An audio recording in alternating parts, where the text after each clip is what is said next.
We know we're going to get a series of Super Nintendo Worlds opening around the world at Universal Resorts over the next couple of years. I'm Dan from ThemeParkNut.com, and today I thought we would go through a little bit of speculation about what I, as a Nintendo fan, would like to see in these lands.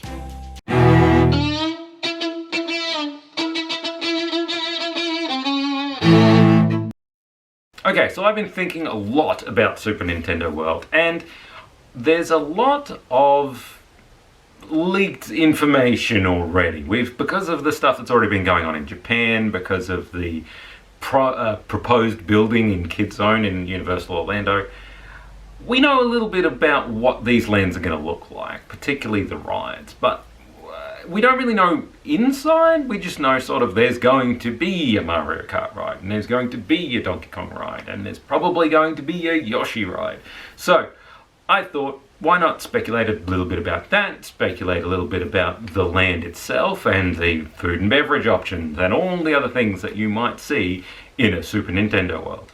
So I've got to say right off the bat, they're pretty much hitting the kind of Nintendo that I like, straight out of the park. I'm not the kind of gamer that ever got into, you know, the really heavy, violent video games. My favorite game, Mario Kart. The games I played most when I was a kid were Donkey Kong Country, you know, games on the Super Nintendo, you know, old school Mario, that kind of games is sort of what I grew up playing. And absolutely everything I've seen so far, they're targeting the lands that they're building at essentially me. We haven't seen anything Pokemon related yet, which again, I wasn't actually into as a kid. I kind of like now, but I wasn't into as a kid. And we haven't seen anything Link or Hyrule related, which is okay with me because I never really got into Zelda either. So, like I said, the things that I really want ride-wise in a Mario land are a Mario Kart ride, which I think at this point it's safe to assume we're getting. A Donkey Kong ride, which again, I think we're getting. And then some kind of Mario attraction. And well, the Yoshi attraction is going to fit that to boot, because it's going to be different enough from Mario Kart attraction to not confuse Mario rides. And from everything I've heard, it's going to be super, super cute. So I guess, what have I heard? The Mario Kart attraction, that is going to be a very large interactive driving attraction, is rumoured to go through multiple different types of stages, and as someone who's played a lot of Mario Kart, I'd love to sort of speculate what a couple of those are going to be. A couple of them are pretty tough to pull off, but we'll get to that. The Donkey Kong ride, it sounds an awful lot like the Donkey Kong Country level Minecart Carnage, if you're familiar with that game. Again, one of my favourite games in the world, and my favourite level in that game, so I'm good so far. The Yoshi ride, it sounds like you are travelling on the back of a Yoshi and going into a little mushroom forest and seeing animatronics of Yoshis and Toads and, you know, things in the Mushroom Kingdom, which, for me, awesome. For my kids, awesome. So I will take everything they're offering so far in terms of rides as 100% approved. How you do that in a 3D building, I don't know, but you know, Universal's done some pretty crazy things in the last couple of years, so never say never. I don't think the Mario Kart attraction itself is going to have a lot of food and beverage type options. I see that's going to be tied more around the Yoshi area and the Donkey Kong area, because there's a lot of cute kawaii bento style things that you could tie into the Mushroom Kingdom and, you know, the castle that's going to be there. It would make sense to have but full service meals in that area with themed food.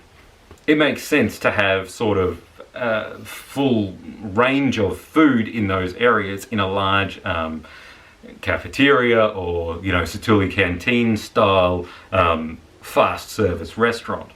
Now, they could give all the American staples as well, but, you know, let's go out there. Let's say that there's going to be, you know, bento sushi and, you know, really cute things like you'd see in Japanese actual culture. I think that would be amazing for Orlando, because it's not something that any of the other parks really give. The Japan section of Epcot is very highbrow. It would be nice to have, well, apart from the shop, the food offerings are very highbrow.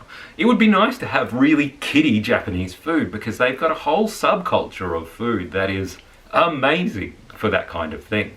The Yoshi ride, my expectations are very low. I think it's a small world on the back of a Yoshi, and that sounds amazing to me. So it doesn't have to be anything amazing. It doesn't have to have huge set pieces for me to be impressed by this ride. It's going to be somewhere that goes in and out of the building by the sounds, and so you'll come inside and you'll get a scene full of Mushroom Kingdomness, and you could do that really, really easily, and I think that Universal will pull that off really, really well. The Donkey Kong Subland, I think, will be really cool. There's an awesome opportunity to get some tropical food.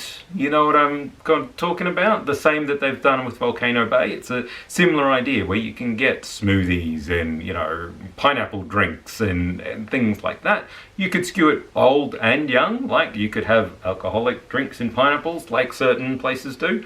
But you could also have, you know, fun tropical foods that kids like. So I think that's going to be a pretty fun little area, and definitely going to have some interesting food and beverage options. What else do I want to really see at Super Nintendo World? Well, to be honest, a way of managing crowds.